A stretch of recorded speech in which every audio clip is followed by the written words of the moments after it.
All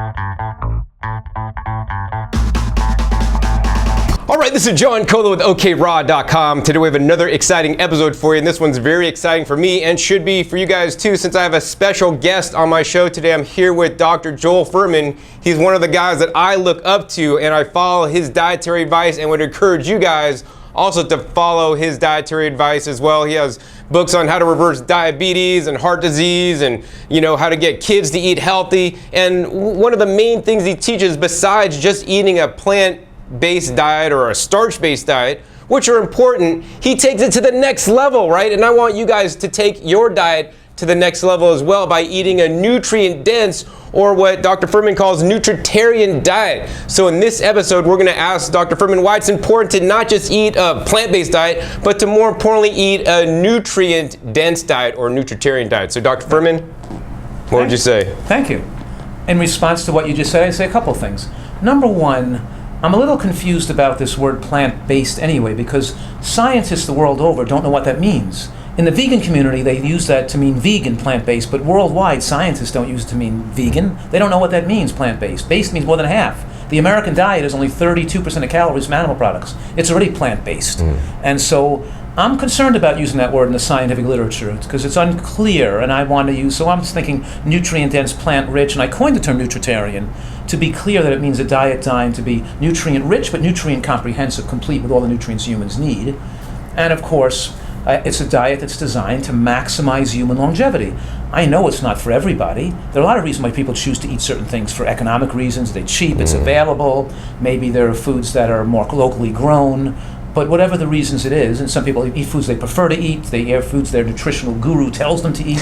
But see, a nutritarian diet is designed not based on what's best ethically or for the environment or best, but it's really what would be best to extend human longevity. And I want to keep my issues focused on my specialty, and my specialty is what would be the diet style that would be most effective at extending human longevity to the max with no other considerations. Most especially protective against cancer, because you can eat relatively healthy to protect against heart disease, but most Americans who haven't eaten healthy the first half of their life and already have DNA damage, methylation defects, and broken DNA crosslinks, and defects in the mitochondria, can't just eat moderately healthy. They have to eat a diet with nutritional excellence. And that's my specialty. How can we design a diet with nutritional excellence, not just to be plant-rich, but also we know from hundreds, even thousands of scientific studies, that some plants are particularly more effective at preventing cancer and extending human lifespan than other plants. And the exposure to these rich plants that are so protective gives us the ability to extend human lifespan, wipe out the potential of getting cancer, and maximize our chances of living a long life past the age of 95 with our mental faculties intact. Now I realize the average American dies at 79, and the bell-shaped curve is wide, which means a lot of people die between 60 and 79. And we can narrow that curve with any type of plant-based diet. We can move the curve right. Yeah. We could extend human lifespan with any kind of plant-based diet. But that doesn't mean, because it's better than the American diet, that doesn't mean it's designed to maximize human lifespan potential. And that's my particular interest, in not giving people what's good, but giving people what's best. And you could do whatever you want out there, but I also want to make sure I don't sell anybody out with information that's not optimal and conservative, in the sense that some people don't thrive on typical vegan diets, and they don't thrive for various reasons. And as a physician who's been in practice for 25 years, having seen tens of thousands of patients, many thousands who haven't thrived on a vegan diet, doing blood tests and ascertaining through careful analysis why they're not thriving, instead of seeing these thousands of people switching to a diet back to eating more animal products again, finding out why they're not thriving, and making sure that people don't develop problems. And some people do require more B12 than others, some people require more vitamin D, and some people get DHA deficient, and brain shrinkage is not something that can be reversed. And we know that a small percentage of people on a vegan diet can develop DHA levels because of genetic deficiency of the conventional enzymes that could make them at high risk of developing dementia in later life, which we're seeing in a lot of vegans today, and I see in my practice all the time. So I not only want to design a program to maximize human longevity, but I want to make sure I don't sell any people out. And that means young children eating a diet that's a vegan diet not designed to be favorable, people with certain genetic weaknesses or tendencies, as well as the elderly, who require more protein in their diet. And we design and the nutritarian diet is designed specifically with nuts and seeds that are protein rich, and beans that are protein rich, and green vegetables that are protein rich. It's a little higher protein from plant proteins than is a more typical vegan diet. Makes it more not only lifespan promoting, but it's in those extremes of life in the early, for people who are younger in childhood, or as you get older and your protein assimilation goes down, that you could get muscle atrophy, bone weaknesses, and more disability, and even increased risk of cancer due to IGF-1 dropping too low. That the nutritarian diet is predominantly vegan, and some people could do it on a flexitarian or near vegan diet, but either way. And we want to design it so it doesn't leave some people out at the extremes of developed problems. So you can't.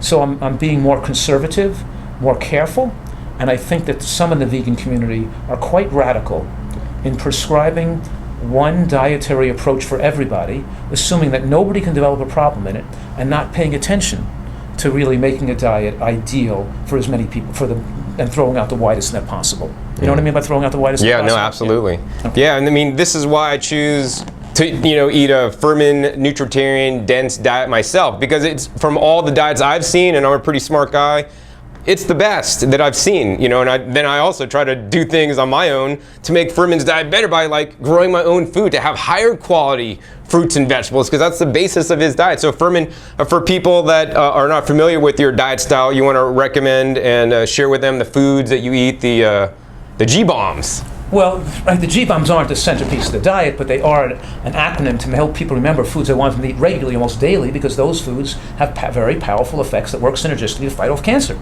And the G-bombs, GBOMBS, greens, beans, onions, mushrooms, berries, and seed. And I just want to say something you said I want to object to. I don't really like to call what I do a Fuhrman diet, and I'll tell you why I object to that. Because it's not a diet that it's like my diet. I'm a student of nutritional literature worldwide, and I read 20,000 articles, and I really have done this my whole life, been involved in this as my career, and as the studies come out, and as the studies change, as something becomes more powerfully protective, like I'm finding out more about raw onions in these last 5 years, and I'm eating raw onions myself to see how protective they are. My father, died of chronic lymphocytic leukemia. When I find out that raw onions are protective against chronic lymphocytic leukemia, I'm using them more in my dishes. The point is, there's no one Fuhrman diet that I'm sticking to, that I've placed my hat on. It's whatever the scientific literature shows is ideal to prevent cancer and accelerate people's longevity. And so that's why and eating healthy and eating high nutrient plant foods that are protective and extend longevity have been around for hundreds of years. There's a lot of people that came before me in the natural hygiene movement, a lot of people who were advocating raw food and eating healthy for years before. So I just don't think that I feel comfortable putting my name on the diet. You could call it I sometimes call it a nutrient-dense, plant-rich diet. To use the word rich to means more plants than based, because based means more than half and rich means more than the majority. I'm just trying to be more accurate with language. And I think to be accurate with language, I prefer not to call it a Fuhrman diet either. All right. Just to call it a really healthy, a super healthy diet. Sometimes I call it superior nutrition, nutritional excellence. So I use the word nutritarian to just sum up that word. It means high in nutrients and rich in plants, and trying to design to maximize human longevity. Awesome. Yeah, I mean, that's the other thing. Nutritarian diet, I'll say that instead, is something that's flexible and is changing over time, not like a dogmatic, because as research changes, he changes his diet and may make different recommendations on changing things, and including things like powerful nuts and seeds that I know a lot of you guys watching may be on a more lower fat diet. So Dr. Fuhrman, why are nuts and seeds very important and essential to eating nutrient dense and to be disease protective, and that's why I eat this diet style for, not only disease protection, but also for longevity, which are two of the most important things for me. Right. Well, there's just too much overwhelming evidence that you can't deny. You have to bury your head in a garbage pail to think that cutting nuts and seeds out of a diet is going to make a person live longer. There's hundreds of studies that shows otherwise. I actually collected 100 studies this last couple of years and sent the whole pile of 100 to Dr. Dean Ornish to read, too. But because we've been friends and talking now more. But in any case, the point I'm making now is that the evidence is overwhelming. that a vegan diet that's low fat, below 10% of calories and fat, omitting nuts and seeds like that, shortens human lifespan. You don't absorb phytochemicals as much. You're not getting the anti-cancer effect from the vegetables, from taking all the fat out of your diet. You're not getting those beneficial sterols, stanols, fibers, anthocyanins. They're just factors, lignins. There's things in those things that are cancer protective. And there's benefits to stabilize your blood vessels, and there's so many benefits for brain function with walnuts. I mean, you can't possibly, in other words, if you think that excluding nuts and seeds is a benefit, then you haven't read the overwhelming amount of evidence that says otherwise. If you have, you could not have come to that conclusion. Or if you're coming to that conclusion, there must be some predetermined bias or ego going on that's making you not accept the reality of the accumulated evidence that you can't deny at this point. So an extremely low-fat vegan diet is not favorable to maximize longevity. When you eat nuts and seeds, it lowers the overall glycemic effect of your diet, exposes you to better absorption of nutrients from other foods. It increases stool fat. It sucks out bad cholesterol and other toxins out of your tissues, puts it into the toilet bowl. There's so many benefits from using beans in your diet, and from using nuts and seeds in your diet, and from the consumption of especially raw green vegetables, cooked mushrooms, berries, these things where there's hundreds of studies on each particular food we're talking about here showing their benefits. And either we're going to just come up with some crazy hypothesis and believe people's viewpoints based on their personalities, or we're going to be a scientist without bias and look at the scientific literature and see where the evidence points. And when you do that, you have to face reality here.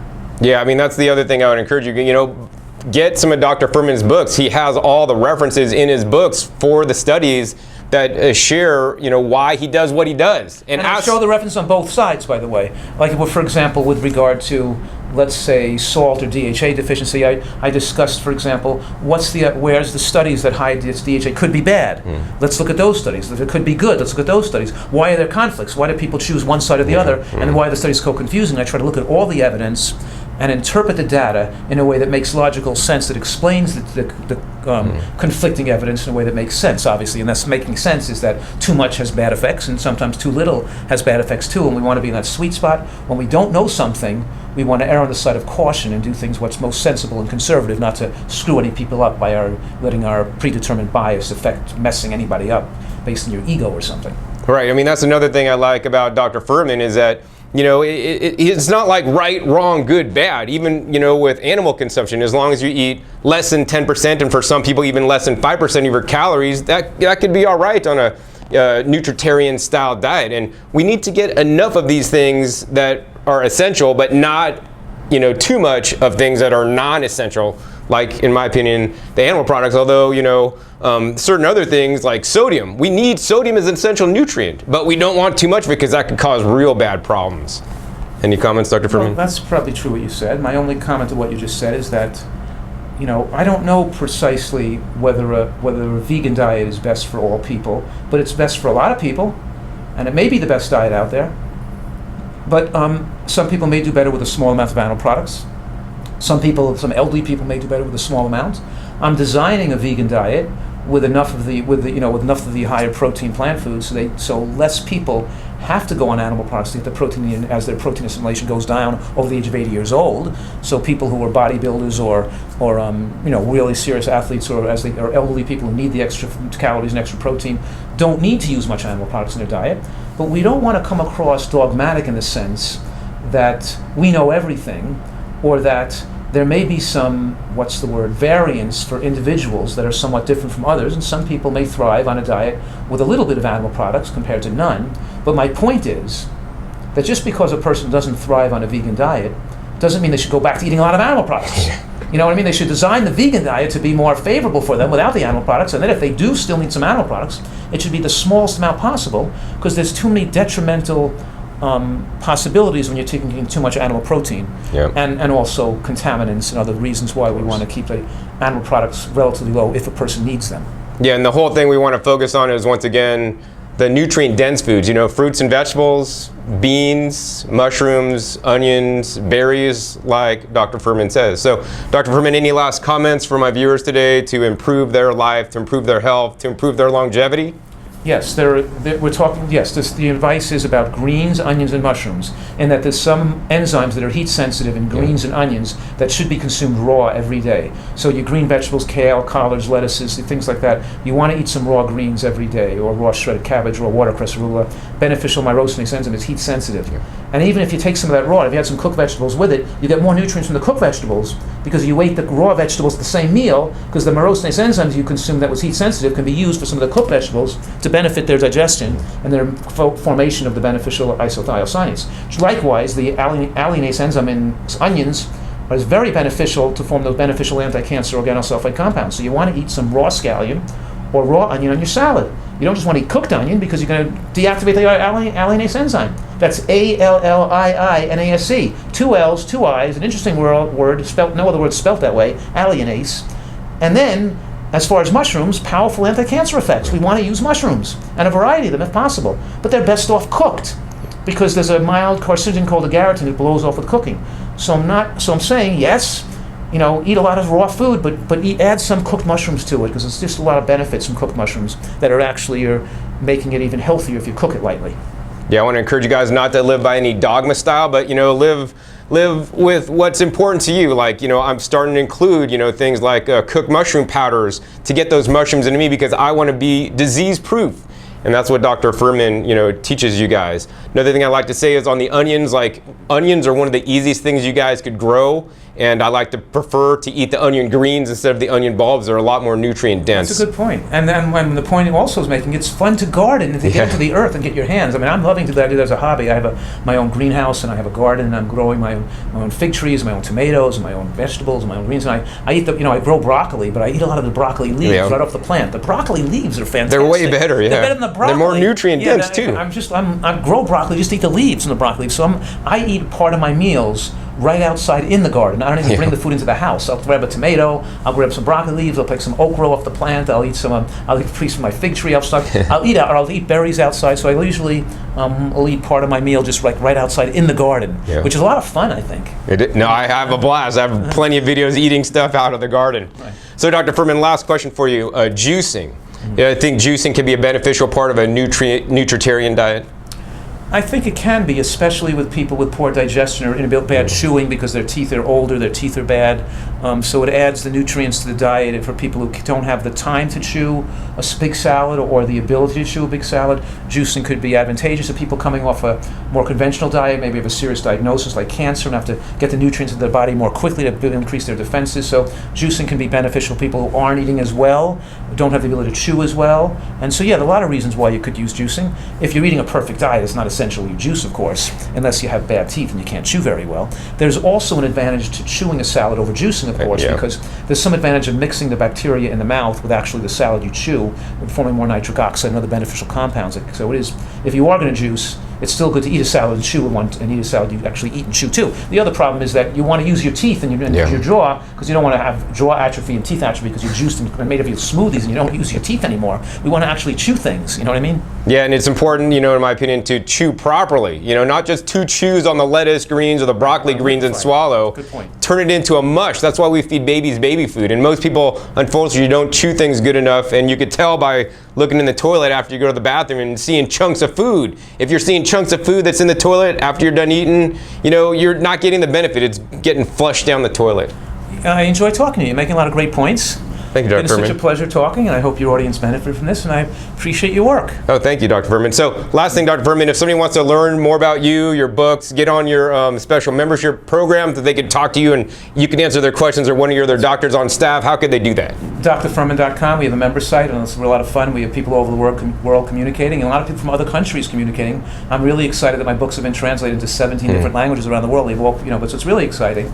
And if you have any particular concerns, it enables me to customize the advice for people with various conditions and concerns, or even ask people's questions that they're confused about.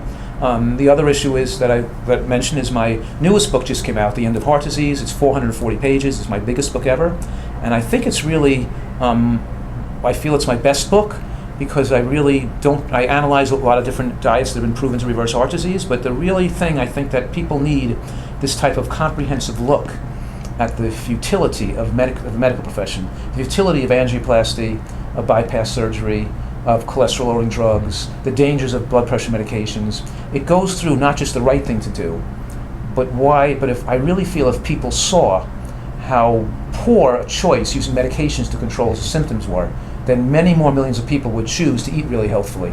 So I think it's very motivational to give people so much information. So even though there's a lot of pages to read, I really think a lot of people are enjoying all the information I put in there. Yeah, I mean, I, for one, appreciate Dr. Fuhrman's book. I haven't read that one yet, okay. but I recommend you guys, you know, especially if you don't like reading, like I don't like reading, like what I love to do is go to audible.com. Many of Dr. Fuhrman's books are on Audible. I download them to my, you know, iPod thing or whatever, and I listen to it while I'm gardening. Oh, really? So, you know, that's a good idea, though. Sometimes I don't like, when I'm in the car, I would like to do that, but if I can read faster than I can listen. I can listen faster. I can like, slow down a multitask. page really fast, and I'm sitting there going too slow. I can't sit through this. It's too slow. You could speed up the audio actually to 2 times the speed, so you could listen to it really fast if you could comprehend it. Because it's just a question of, you know, trying to get as much in as possible. Sometimes I'm like, you know, I lose patience, you know. Right. Well, anyways, if you want to read it or to get the Audible version, you know, the whole point is you guys need to get Dr. Fuhrman's information because it will change your life like it's made a difference in mine to take my diet to the next level, and I'm 100% confident it could take your diet to the next level too. So listen to this guy. He knows a lot, he shares a lot, and I thank you for being on the show today, Dr. Fuhrman. My pleasure, what a pleasure. All right, so if you guys enjoyed this episode with Dr. Fuhrman, hey, please give me a thumbs up. I'll be sure to get Dr. Fuhrman on in future episodes. Also, be sure to click that subscribe button right down below to be notified of my new and upcoming episodes. I'm coming out about every 5 to 7 days. And also, be sure to share this video with somebody you love, you care about, a friend, a neighbor, a coworker, that this will help because, you know, getting on a nutritarian style diet is only going to help you because I know most of the people I eat, especially in the raw food circles that I hang out with, are not, unfortunately, on a nutritarian diet, eating enough of these nutrient-dense Some of those people are foods. eating too much fruit. Absolutely. Fruit could be really detrimental. All fruit diet was a little bit of vegetables, right? Lots of vegetables. Yeah, eat some fruit too, but lots of vegetables, and especially the onions and garlic and all this. Very important. Also, be sure to check my past episodes. My past episodes are a wealth of knowledge. I have over 450 episodes at this time, sharing with you guys how to eat a nutrient-dense, plant-rich diet. If I got Dr. Fuhrman's approval on that one. So, once again, this is John Kohler with okraw.com. We'll see you next time, and until then, remember, keep eating your fresh fruits and vegetables. They're always the best. All right, this is John Kohler with okraw.com. Today we have another exciting episode for you, and what we're going to do today on this episode is have another one of my famous compilation videos where I interview over a dozen of my friends, long-term raw foodists, people